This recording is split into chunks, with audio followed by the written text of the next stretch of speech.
Ang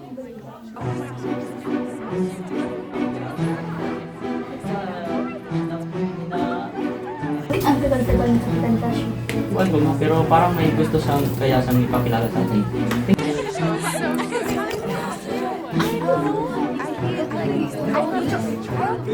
So cute. Yeah.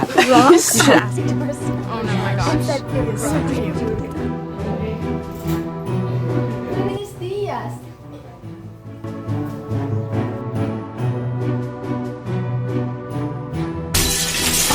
Ano ba yan?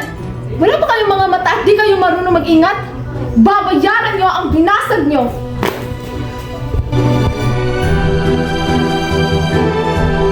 I like just.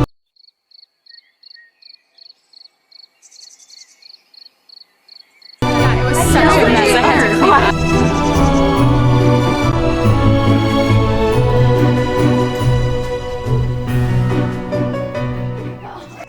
Maiintindihan niya rin ako. Iba ang buhay dito sa Madrid. Iba ang buhay dito sa lugar na to. Di pa kasi kayo nagtatagal dito, kaya di nyo pa alam ang nararamdaman ko. 20 taon na, mula nang madistino ako sa maliit na bayan ng San Diego. 20 taon na ako nagsiservisyo rito at kumakain ng mga pagkain hindi nalalayo sa mga pagkain ng Indio. Tapos nung ako'y umalis, ilang mga matatandang babae lamang at mga hermano tercero ang nagatid sa akin. Hindi ba napakawalang hiya ng mga Indyong yon? Wala naman pong kinalaman yung hawak niya. Ha? Di ka ba nakikinig? Dapat nyo maintindihan na napakakabayan ng mga tao rito sa bansang ito. Pagpamanin po ninyo ang aking pagdududa. Dahil saglit lang po na panahon ako dito. Ngunit, sigurado po ba kayo na sila ang nagpapabaya? O gumagawa lang kayo ng dahilan para may tago ang inyong mga kababayaan sa pamamahala? Tulad ng mga usapin ng manlalakbay sa labas bago ako makarating dito sa bahay ni Kapitan Tiago. Si Ginoong Larohan na lamang ang magpapatunay ng aking mga nasambit. Totoo lahat ng mga nasambit ni Padre Damaso. Wala nang mas hihigit pa sa mga Indio pagdating sa kamangmangan at pagkawalang utang na loob. Pero nasa bahay kayo ng isang Indio ngayon. Bakit nyo nasabi iyan? About huwag kang mag-alala sapagkat hindi kinikilala ni Tiago na siya ay kabilang sa mga Indio. At kahalan lamang ng mga napaparito ang magsasabing isang Indio si Tiago. Padre Damaso, hindi ba 2 dekada ka nang lumagi sa San Diego? Hindi ka man lang ba nasiyahan kahit isang beses sa tagal mo doon? Hindi! Ako'y ilang buwan pa lamang sa Kamiling at dinamdaman ko ang pag-iisang ko doon. Ngunit, kayo 2 dekada ang nagtagal na doon. Bakit pa kasi kailangan pamangailan ng gobyerno sa pamamahala ko sa San Diego? Malibang parusahan ko ang isang erehe? Kahit ang isang hari ay wala dapat pakialam sa pagbabarusa ko sa erehe. Tingin mo ang iyong mga sinabi. Ang hari lamang ang may karapatan sa lahat ng bagay na inyong nabanggit. At ang gobernador general ang itinalaga rito upang sumasalamin sa kapangyarihan ng hari. Hindi niyo ba alam kung ano ang dahilan ng paglipat ng paring ito sa San Diego? Okay lang naman niya ang isang bangkay ng isang marangal na lalaki at tinawag niya itong erehe dahil sa hindi na pagkumpisal sa simbahan.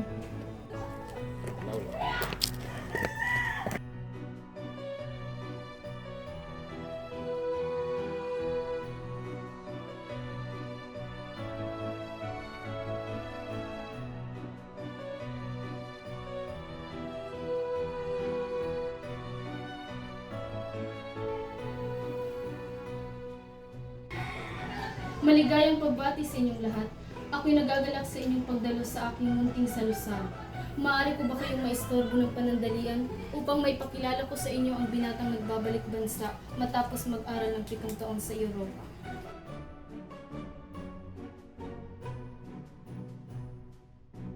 Padre Damaso, pura ng aking bayan, isa sa mga matatalik na kaibigan ng aking ama. Ako'y nagagalak na nakita kita dito sa pagtitipon.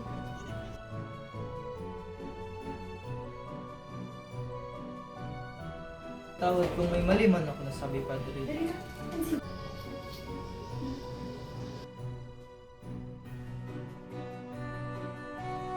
Hindi ka nagkakamali, ngunit hindi ako ang naging matalik na kaibigan ng iyong ama. Ikaw ba ang anak ni Don Rafael Ibarra? Salamat naman at nakabalik kang ligtas. Naway maging higit na mas mapalad ka sa iyong ama. Salamat, Ginoo. Ako'y natutuwa na may nakakilala pa sa aking ama.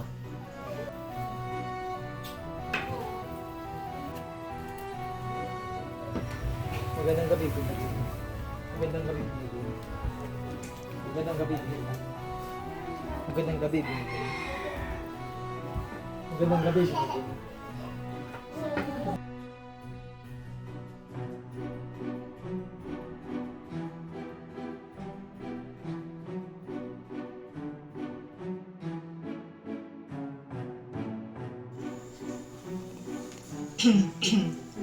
Ako, ang daming problema.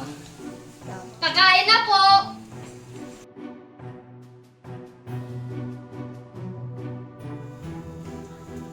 Ako dapat ibigay ng dapat ikaw ako dapat nakasito.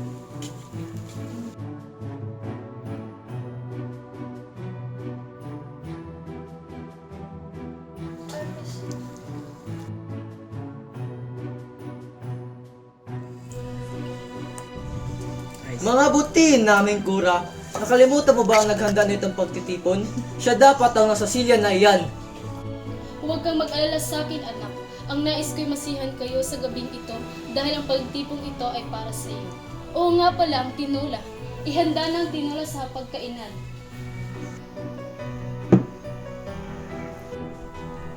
Matanong ko lang, Ginoong Ibarra, hindi ba 7 taon kang nawalay sa iyong bayan? Nalimutan mo ba ang iyong sinilangan habang ikaw ay nag-aaral sa Europa?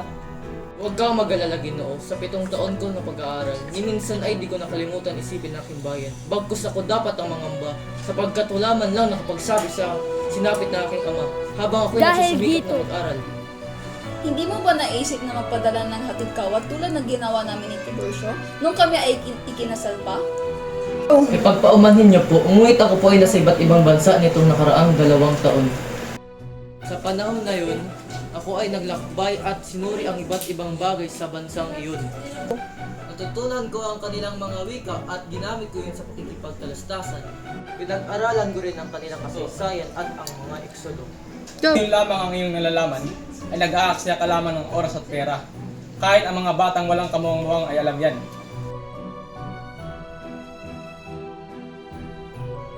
Ipagpaumanhin niyo po at ganyan lamang po ang trato sa akin ni Padre.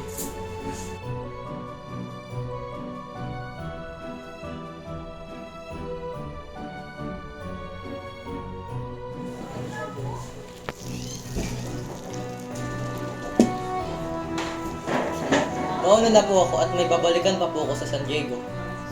Sigurado ka ba, anak? Hindi pa naihanda ang paghimagas. Ayos lang po yun, Tio. Mauna na ako. Sandali lang. Salamat po, Tio.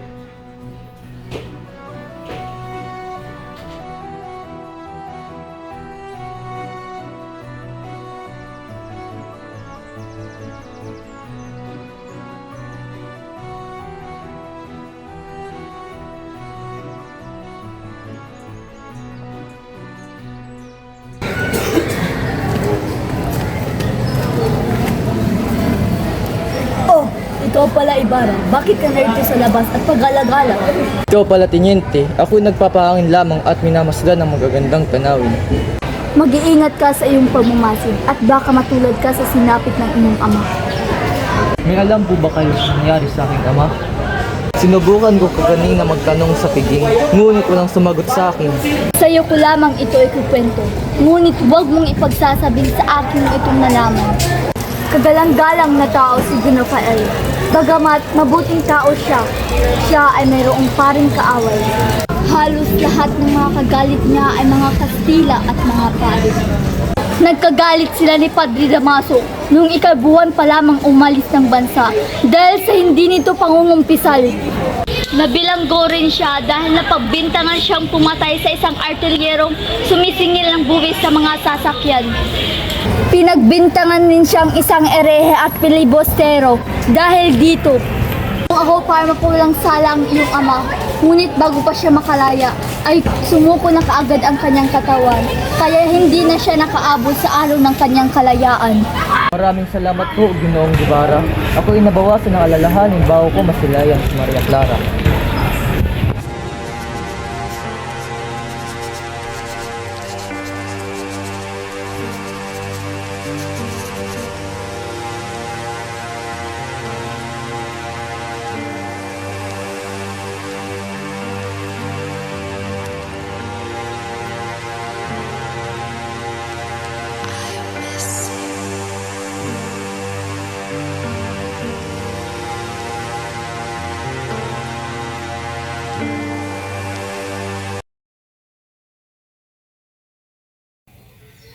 O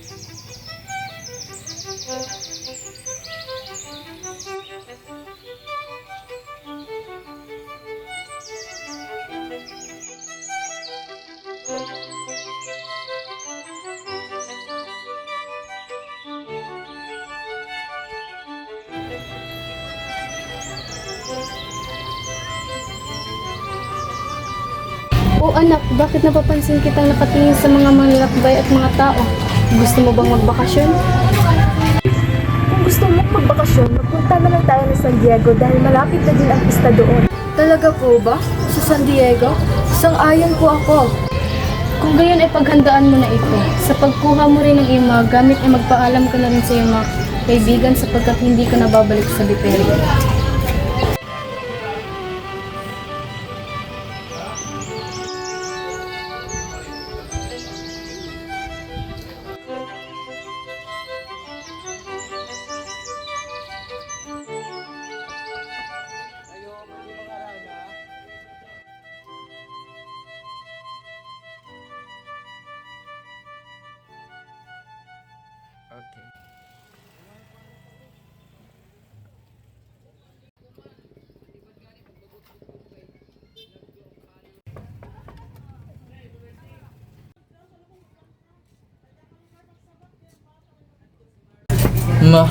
Gandang umaga sa'yo, Marie Clara. Magandang umaga rin. Maaari ko ba kayong maabala saglit? Ako'y naglilinis ng bahay. Doon muna kayo sa azotea upang hindi ko kayong maabala.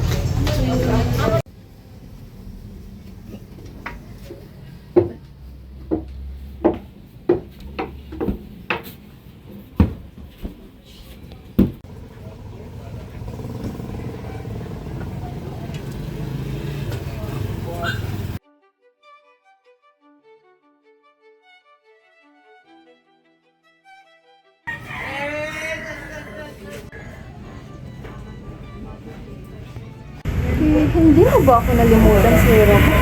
Siguradong mas maraming babae doon na mas maririkit pa sa akin. Kalimutan? Hindi nga nawala ang iyong alaala sa aking isipan sa 7 taon ko sa Europa. Ikaw ang lakas at inspirasyon ko sa tuwing ako'y pinanghihina ng loob sa pag-aaral. Tandaan mo ba ang aking pinangako at panata sa aking ina? At yun ang aking tuturing na sagradong pangako. Tandang-tanda ko yan. Naaalala mo rin ba ang aking sinabi nung pumanaw ang iyong ina? Mas malungkot ako. Sinabi ko na mas malungkot ako dahil hindi ko man lang nakita ang sarili kong ina. Kahit ganun man, malungkot ang araw na yun. Pangiti pa rin nagpapaalam si ina. Dahil alam niyang may kababata akong namamahalin ako ng habang buhay. Siguradong marami tayong naging alaala, di ba? Dahil simula noong magkamuang tayo sa mundo, ay tayo na ang laging magkasama. Dahil mula sa magkamuang tayo sa mundo, ay tayo na ang laging magkasama. Totoo yan, naalala mo yung dahon ng sambong na nilagay mo sa ilalim ng sombrero noong maliliit pa tayo. Naitago mo pa? Kala ko ako lang ang gumagawa nito. Crisostomo, pagmasdan mo ito. Natago mo rin ang liham ko para sa'yo. Wag! Liham ito ng pamamaalam. Ang huling liham ko bago ko pumunta sa ibang bansa. Bakit? May iba pa ba? Maaari ko bang malaman kung ano ang mga nakasulat yan? Pakinggan mo at babasahin ko. Lalaktawin ko na lang ang mga kasinungalingan mo. Tungalay kong arana para sa dalagang walang kasinganda. Amoy rosas ang alimuyak kung nanaisin ng tadhanang mapanlin lang. Di hahayaan mawala.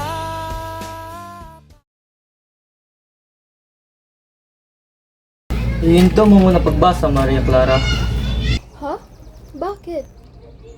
Naalala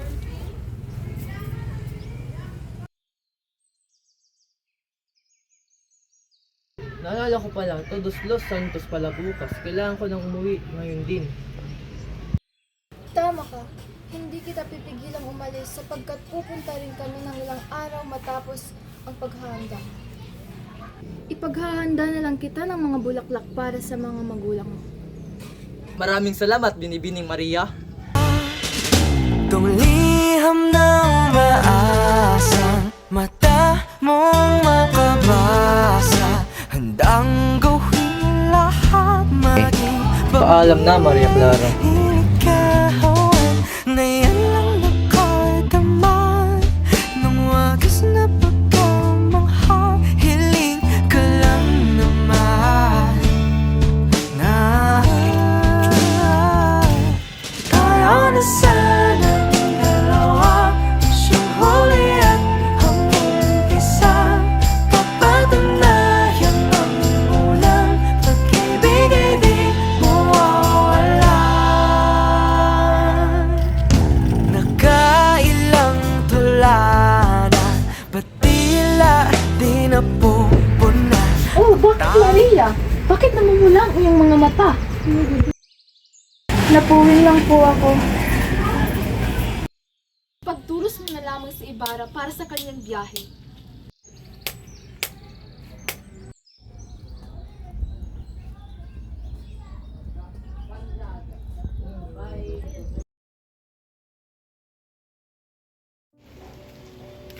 Pitong taon na rin mula nang huli kong makita ang lugar na to. Naalala ko tuloy muli ang mga dumadaan dito. Naalala ko dito kung nakita ang isang bilanggo na matay matapos lagutin ang murah-murahing ng mga gwardiya sibil. Noon naman sa bahay na iyon, ilang beses mahilo matapos kong maamoy yung mabahong tabako sa simbahan. Namang iyon ko naalala ang isang pari na nagpapaalam sa akin ng kahalagahan ng edukasyon at dahil ng mga dayuhang nagpupunta dito sa bansa bago ako mangibang bansa.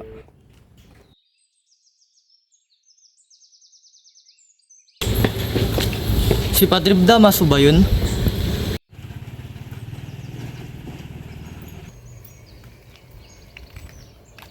Magigigil ako sa kamang mga mutsago.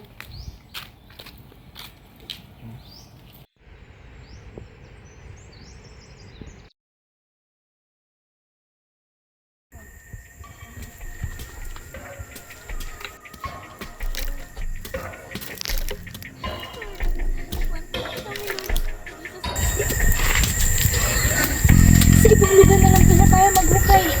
Sariwa po tong bangkay nito eh. Sa iba'y ganyan din. No, hindi ko na kayang patagalan pa. May dugo-dugo pa yung putong iyan. Huwag kang masiyan. Ako nga pinagunta ng bangkay na may 2 araw pa lamang na ililibing. Gabi noon at umuulan pa. Ay, dinala ko pa rin kahit nangangamoy. Eh, bakit mo kasi hinukay? Utos yun ng kura. Anong kura ang nagutos sa'yo? Ang kurang malaki. Anong ginawa mo sa bangkay pagkatapos mo hukayin? Tulad ng utos ng kura, ihinukay ko iyon at inilipat sa libingan ng mga intsik. Ilang araw na naman ako hindi makakatulog ito. Hindi mo ba nakita ang isang puting puno na may buong ngipin na inilagay ko kanina sa paanan ng Diyos? Wala po akong napansin. Ibibigay ko sa iyo ito at daragdagan ko pa kung kailangan. Mayaring bungo iyon ng aking asawa. Wala po ba roon? Kung wala, edi wala talaga. Kung Ninoy, bibigyan ko na lamang kayo ng iba. Iyan! Kaninong hukay yan? Ah, ito? Hindi patay.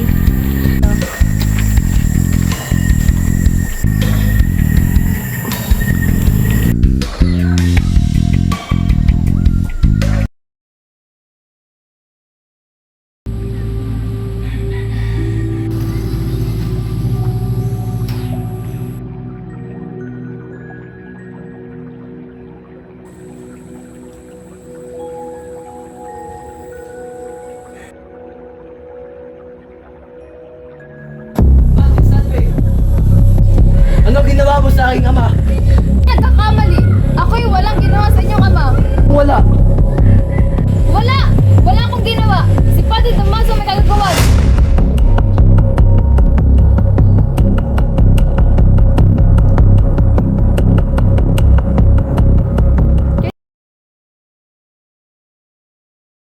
Iyon ang higit na makabubuti. Matagal ko nang iminumungkahi ang pagbili ng panghuli ng kidlat. Ngunit pinagtatawanan lamang ako ng mga tao. Sa halip ay ang pagpapagawa pa ng isang kampana para kay Santa Barbara ang inyong pinatayo.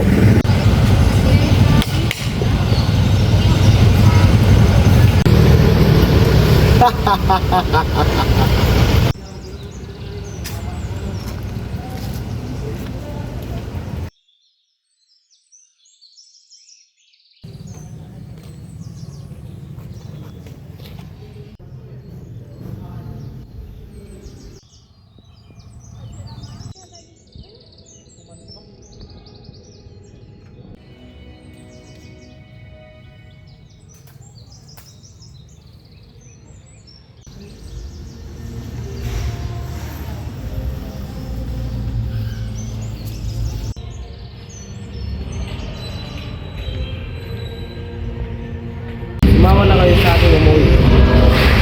Isang masarap na hapunan ang inihanda sa inyo ng inyong ina.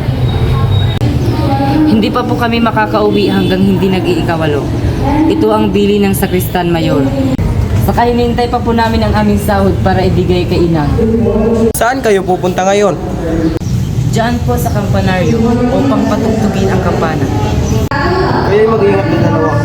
Hindi dapat kayo lumapit sa kampana kapag kumikita.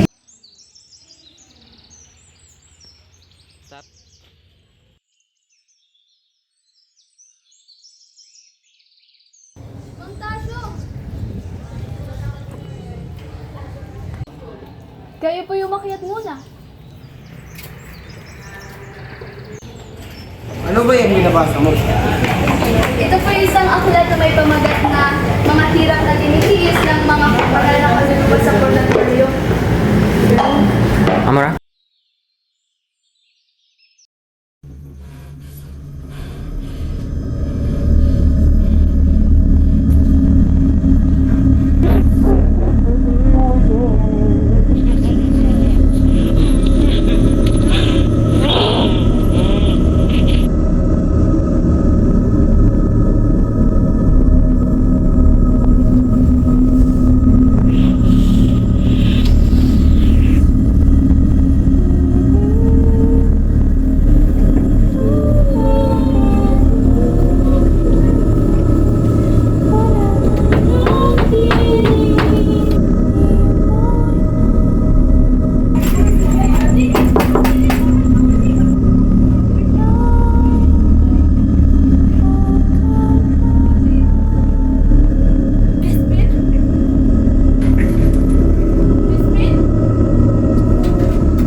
Ang mga batang nasa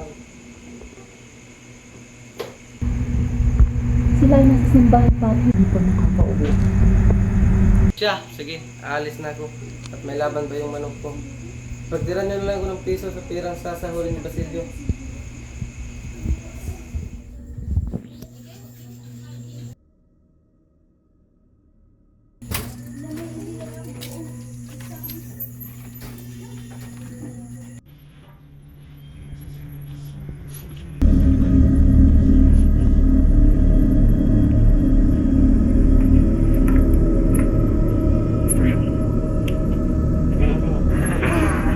sila'y darating na gutom sapagkat malayo ang kanilang pinanggagalingan.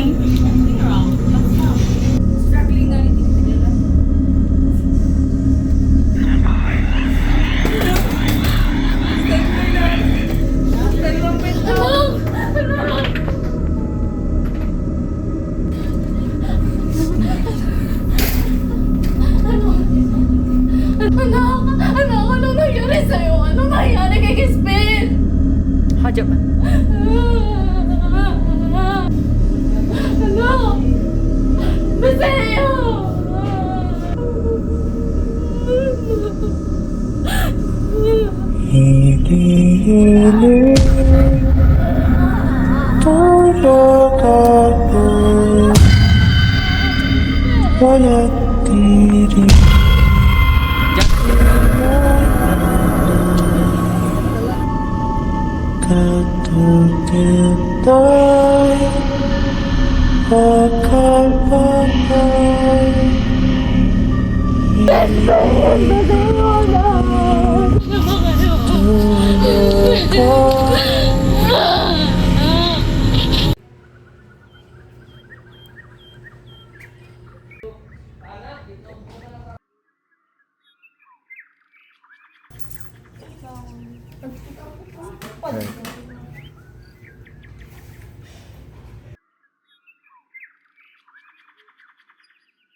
Magandang umaga po sa inyo. Saan ko po maaaring ilagay ito? Ilagay mo lang kahit saan dyan. Ako na lang dito.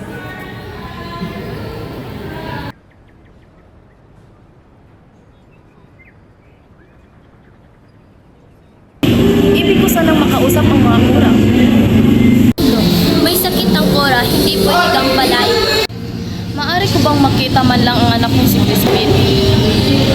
Si Crispin ay nandun na po sa inyong bahay. Huwag na po kayong magkaila.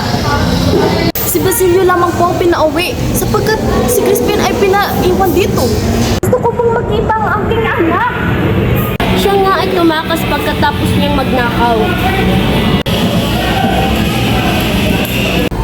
Tunay na ikaw mabait na asawa, ngunit ang iyong anak ay nagmana sa kanyang ama.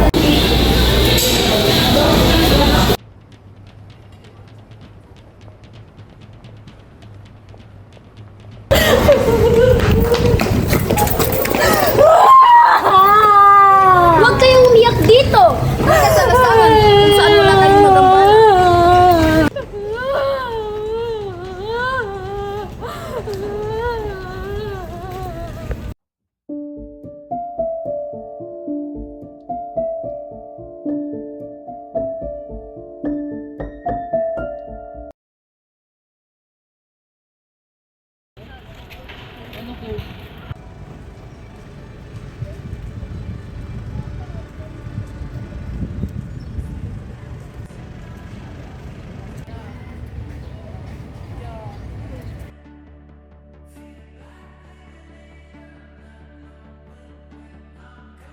Ang bangkay ng iyong amay, dito raw itinapon ng tagapagligid. Si Teniente Guevara ang nagturo sa akin ng lugar na ito. Maliit na bagay lamang po ang pagsama sa kanyang ibig, kumpara sa nagawa sa kanya ng inyong ama. Siya ang gumugol sa pangangailangan ng paaralan, pati na rin ng mga mag-aaral. Ilan na mag-aaral sa inyong pangangalaga? Mahigit nasa 200 po ang nasatalaan. Ngunit, 25 lamang sa kanila ang nakapag-aral. Paano po yung nangyari? Ito po ay mahabang salaysay. Ipagpaamanin niyo po kung ako ay naging mausisa. Ito po ay bunsod ng aking hangarin at patuloy ang nasimulan ng aking ama. Ang kailangang makapaganyap ang mga mag-aaral sa unang suliranin. Sumunod po rito ay ang kakulangan sa gamitan, pati na rin ang kanilang pag-aalinlangan na ang ginagawa nila ay mapupunta lamang sa wala. Ito po ba ay hindi niyo malupatan ng lunas? Ito po ay malulunasan kung mayroong isang gusaling nakalaan lamang sa ganitong panahon. At dahil sa gabal na yun, kayo ay pinanghinawaan ng tungkulin at pinaghinaan ng loob. Yan po ang dahilan. Kaya tiniisip ko na maghanap na lamang ng hanap buhay.